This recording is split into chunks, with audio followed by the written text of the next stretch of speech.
بسم اللہ الرحمن الرحیم۔ طالوت کی بادشاہی۔ بنی اسرائیل کا نظام یوں چلتا تھا کہ ہمیشہ ان لوگوں میں ایک بادشاہ ہوتا تھا۔ اس طریقے سے ان کا نظام چلتا رہتا تھا۔ جو ملکی نظام چلاتا تھا، بادشاہ ملکی نظام چلاتا تھا، اور ایک نبی ہوتا تھا جو نظام شریعت اور دینی امور کی ہدایت و رہنمائی کیا کرتا تھا۔ نبی جو ہوتا وہ نظام شریعت کو اور دینی امور کو چلاتا تھا، اور جو بادشاہ ہوتا تھا وہ ملکی نظام کو دیکھتا تھا۔ اور یوں دستور چلا آتا تھا کہ بادشاہی یہودا بن یعقوب علیہ السلام کے خاندان میں رہتی تھی۔ بادشاہی یہودا کے خاندان سے، یہودا کے نسل سے بادشاہی ملتی رہتی تھی سب کو۔ اور نبوت جو ہوتی تھی یہ لاوی بن یعقوب علیہ السلام کے خاندان کا تر امتیاز تھا۔ نبوت اگر کسی کو ملتی تھی تو وہ حضرت لاوی بن یعقوب علیہ السلام کے لڑکے لاوی، ان کے خاندان سے نبوت چلتی تھی۔ حضرت شمویل علیہ السلام جب نبوت سے سرفراز کیے گئے تو ان کے زمانے میں کوئی بادشاہی نہیں تھی، بادشاہ نہیں تھا، سمجھے؟ جب حضرت شمویل علیہ السلام کو اللہ تعالیٰ نے نبوت عطا فرمائی تو آپ کے زمانے میں بادشاہ نہیں تھا۔ تو بنی اسرائیل نے آپ سے درخواست کی۔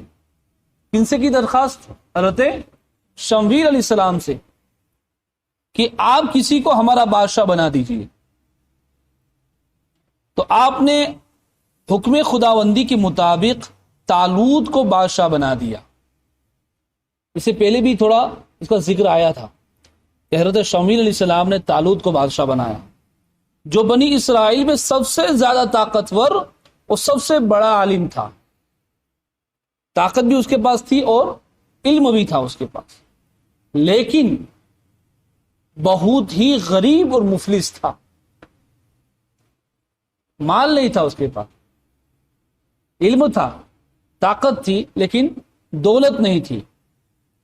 چمڑا پکا کر یا بکریوں کی چرواہی کر کے زندگی بسر کرتا تھا، سمجھے؟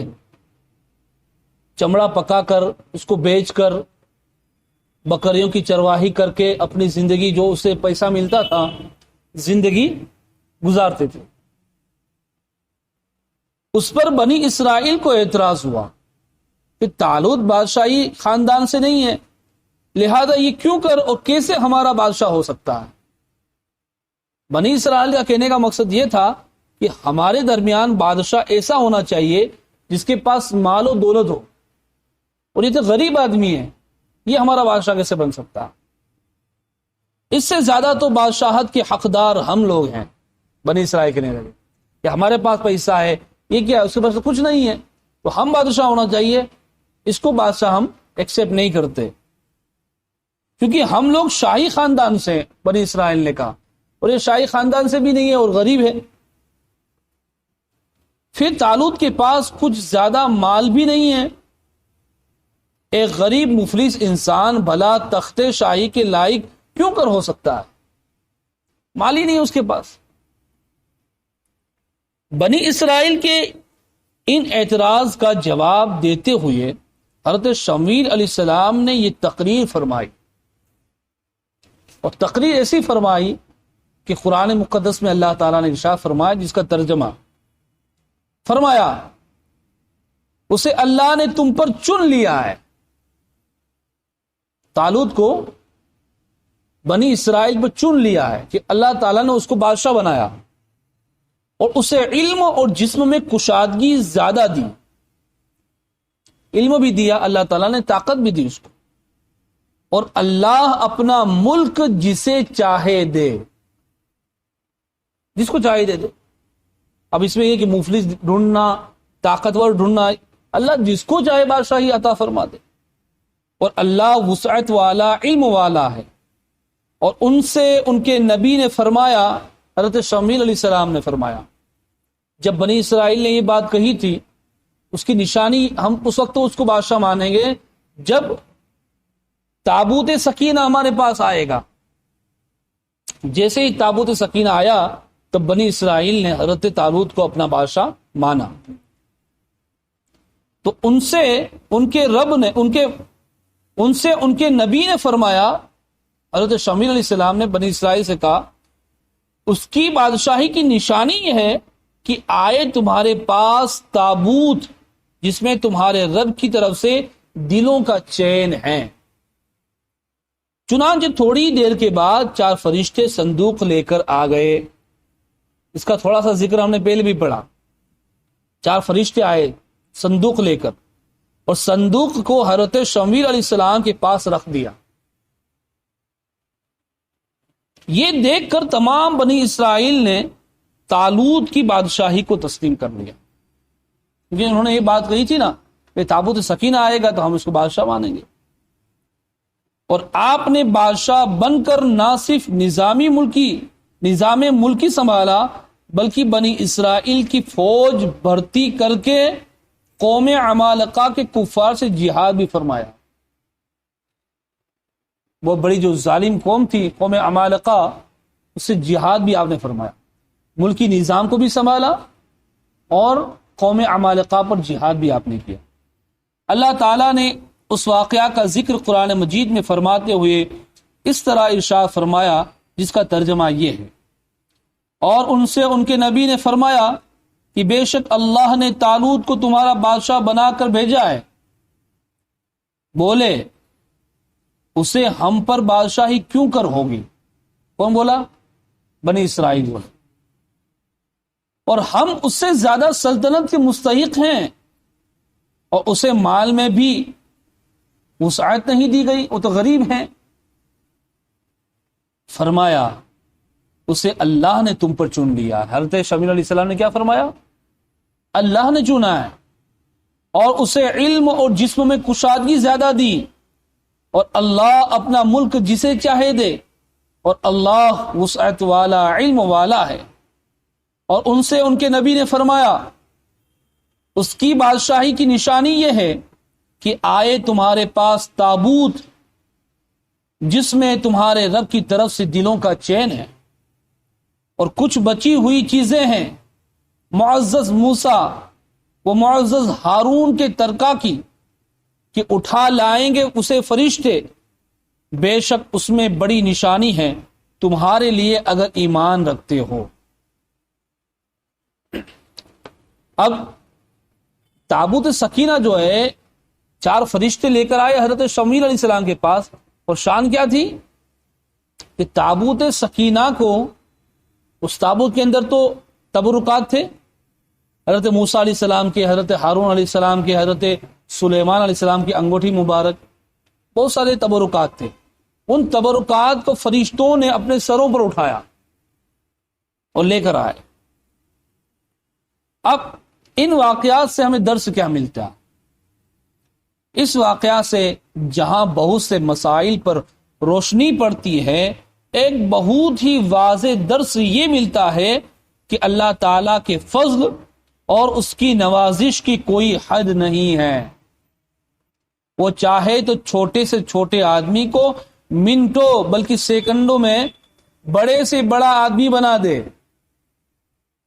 دیکھا آپ نے اللہ تعالیٰ نے کس کو بادشاہ بنایا؟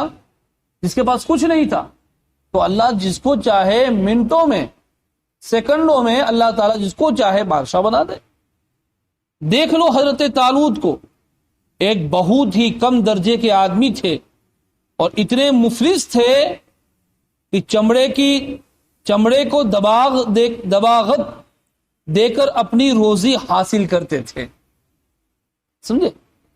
چمڑے کو دباغت دے کر اس کو چمڑے کو پگھلا کر جو اس کو بیچتے ہیں، پھر اس سے جو معاوضہ ملتا ہے، اس سے جو کمائی ملتی ہے، اس سے اپنا گزارا کرتے تھے، یا بکریاں چرا کر اس کی اجرت سے گزر بسر کرتے تھے. مگر لمحے بھر میں اللہ تعالیٰ نے انہیں صاحب تخت و تاج بنا کر بادشاہ بنا دیے.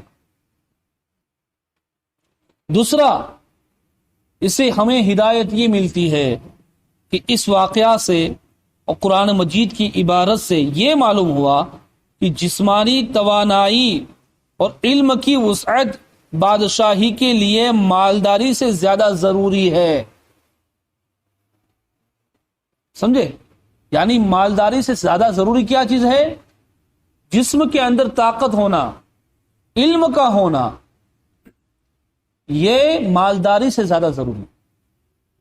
آدمی کے پاس روپیہ پیسہ ہو، بینک بیلنس ہو، اور اس کے پاس ہمت نہ ہو، طاقت نہ ہو، صحت نہ ہو، تو آدمی اس صحت کو پانے کے لیے اپنی پوری جائیداد ختم کر دیتا. ڈاکٹر سے کہتا ہے کہ بھائی کتنا بھی پیسہ میرے پاس لے لے، مگر میری صحت آ جانا چاہیے، میری آنکھیں آ جانا چاہیے، میرا پیر کام کرنا چاہیے، میرا ہاتھ کام کرنا چاہیے. اپنی دولت، جس دولت کو اس نے صحت سے کمائی، پھر وہ صحت گئی اس کی تو اس دولت کو اسی پر خرچ کیا اس نے. تو کہتے ہیں کہ صحت یہ 1000 نعمت ہے، تندرستی 1000 نعمت ہے. اللہ ہمیشہ دعا کرتے رہیں اللہ تعالیٰ صحت تندرستی کے ساتھ ہمیں رکھے. یہ تندرستی کہیں نہیں ملتی، یہ اللہ کے عطا سے، اللہ جسے چاہے عطا فرمائے. تو جسمانی توانائی اور علم کی وسعت جو ہے بادشاہی کے لیے مالداری سے زیادہ ضروری ہے، کیونکہ بغیر جسمانی طاقت اور علم کے نظام ملکی کو چلانا اور سلطنت کا انتظام کرنا تقریباً محال اور ناممکن ہے. بادشاہ کے لیے ضروری ہے کہ اس کے پاس جسمی طاقت ہو، علم کا ہونا یہ بھی اس کے لیے ضروری ہے. اگر جب علم نہیں ہوگا تو وہ عدل و انصاف کیسے کرے گا، وہ فیصلہ کیسے کرے گا؟ اور اگر طاقت ہی نہ ہو تو لوگ اس کی بات ہی نہیں مانیں گے، اس کو دیکھے کہ ایسا بادشاہ. سمجھے؟ تو جسم کی طاقت کا ہونا، علم کا ہونا کتنا ضروری ہے. اس سے ظاہر ہوا کہ علم کا درجہ مال سے بہت بلند تر ہے. علم کے درجے پر آدمی مال والا نہیں پہنچ سکتا، یہاں تک کہ عابد بھی نہیں پہنچ سکتا، عبادت کرنے والا بھی نہیں پہنچ سکتا. اس لیے اللہ کے رسول صلی اللہ علیہ وسلم نے فرمایا کہ ایک عالم یہ 1000 عابد پر بھاری ہے. سمجھے؟ کیوں؟ علم ہوگا تو وہ سمجھنے کی طاقت رکھے گا، شیطان بہکائے گا تو سمجھے گا وہ کہ میرے پاس علم ہے تو میں کہاں جا رہا ہوں. لیکن عابد جو صرف عبادت کرتا ہے، عبادت تو ہر کوئی کر سکتا ہے، جاہل بھی کرتا ہے عبادت، مگر وہ عبادت کی وجہ سے عابد جو صرف عبادت کرتا ہے، ریاضت کرتا ہے، علم نہیں ہے اس کے پاس، تو شیطان اس کو بہکا دیتا ہے، وہ بہک جاتا. لیکن جس کے پاس علم ہوگا وہ نہیں بہکے گا، وہ جگہ جگہ پر وہ دماغ لگائے گا جو کام میں کر رہا ہوں وہ صحیح یا نہیں. بہت سارے لوگوں کی ایک قصہ کہانی آپ نے پڑھی ہوگی کہ بھائی وہ عابد کو شیطان بہکا لے گیا، اس کو شیطان بہکا لے گیا. لیکن جس کے پاس علم ہوتا تھا نا، وہ شیطان سے کہتا ہے دیکھ ابھی میرا نماز کا ٹائم ہے، میں نماز پڑھنے جا رہا ہوں، بعد میں بات کریں گے. اس لیے ہمارے پاس بھی بہت سارے لوگ آتے ہیں، نماز کے وقت یہاں کھڑے رہ جائیں گے گیٹ کے پاس، حضرت ایک مسئلہ پوچھنا، پہلے نماز پڑھو بعد میں مسئلہ پوچھو. کیا پتا شیطان کی شکل میں آیا ہو، شیطان اس کی شکل میں آیا ہو. بھائی نماز سے بڑھ کر کوئی عبادت ہے؟ تو بہت سارے شیطان ان لوگوں کی شکل میں آتے ہیں کہ بھائی اس کو بہکا دیں، نماز کا ٹائم چھوٹ جائے. تو ایسی چیزوں میں ملوث کر دیتے ہیں، کسی کو کاروبار میں ملوث کر دیتے ہیں شیاطین کہ بھائی تیرا بہت ضروری کام آ گیا، نماز بعد میں پڑھ لینا. اب بیچارہ وہاں کام کے لیے گیا، پتا چلے کہ یہ کام بھی نہیں، نہ ادھر کا نہ رہا نہ ادھر کا رہا. اور جس کے پاس علم ہوگا وہ فوراً پہچان جائے گا کہ نہیں یہ شیطانی وسوسہ ہے، بھائی مجھے یہاں پہ نہیں جانا، پہلے نماز پڑھ لو بعد میں کام کرو. تو علم کا ہونا بے حد ضروری ہے. اللہ تعالیٰ علم کے ساتھ عمل کی توفیق عطا